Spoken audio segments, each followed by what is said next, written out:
আল্লাহ বলে বিকাল বেলা আমাকেই ডাকো, ওয়াহিনা তুজহিরুন, দুই প্রহরে দুপুর বেলা আমাকেই ডাকো।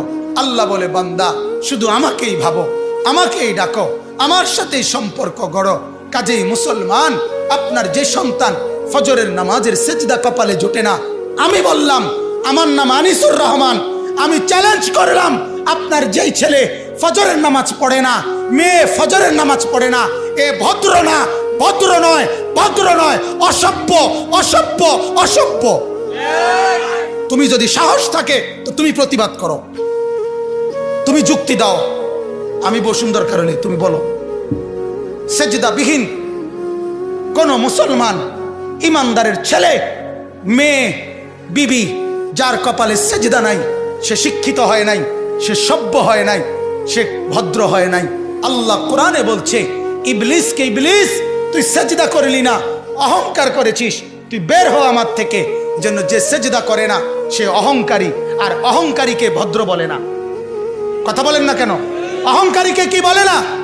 ভদ্র বলে না।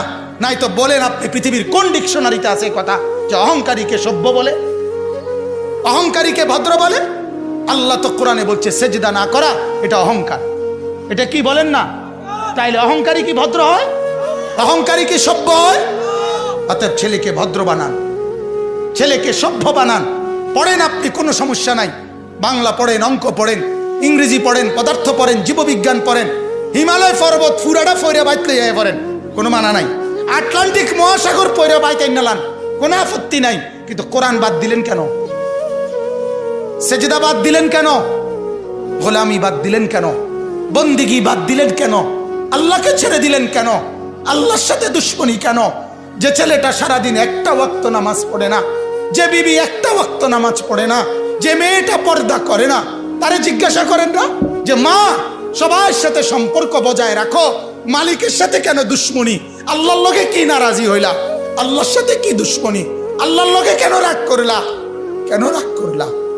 এই বাপ, তোমরা যারা সেজদা করো না, তোমরা বলো না বাজান, বলো না, এই দরদি ভাই চিৎকার করে বললাম, তুমি যদি বলো তোমার পায়ে ধরতে, আমি পায়ে ধরতে রাজি। তুমি যদি বলো তোমারে জড়িয়ে ধরে কাঁদতে, আমি কাঁদতে রাজি। তুমি বলো কেন আল্লাহর সাথে রাগ করলা? কেন আল্লাহর সাথে রাগ করলা? কেন আল্লাহর সাথে নারাজ হইলা?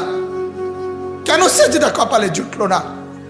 কেন মালিকের সাথে সারাদিনের এত কিছুর বিনিময়ে আল্লাহ তাআলা একটা মিস কল দিলে, 2 সেকেন্ডের একটা মিস কল দিলে বন্ধু তুমি টের পাও তোমার মোবাইলে মিস কল আসছে।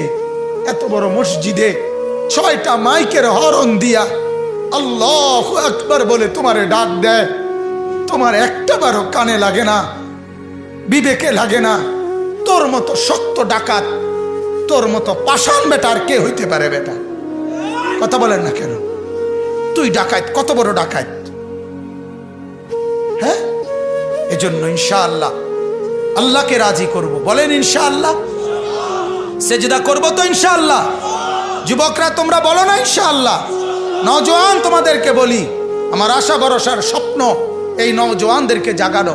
আমি সারা দিন রাত চাই যুবকরা জেগে উঠুক, কারণ আগামীর পৃথিবী, গোটা বিশ্ব 2 ভাগ হবে। এটাই পৃথিবীর পুরা ভবিষ্যৎ। এক ভাগ পুরাপুরি দাজ্জালের অনুসারী কাফের, আরেক ভাগ মাহাদির অনুসারী ইমানদার। এই 2 ভাগে পৃথিবী অচিরেই বিভক্ত হয়ে যাবে। তুমি যদি মাহাদির পক্ষে থাকতে না পারো, তুমি যদি দাজ্জালের ধোকায় পড়ে যাও, আল্লাহর কসম ঈমান নিয়ে কবরে যাইতে পারবা না। অতএব আমি তোমার ঈমান চাই, আমি যুবকের ঈমান চাই, আমি যুবকের আখিরাত চাই। আল্লাহ তাআলা আমাদের প্রত্যেককে ঈমান আমলের দৌড়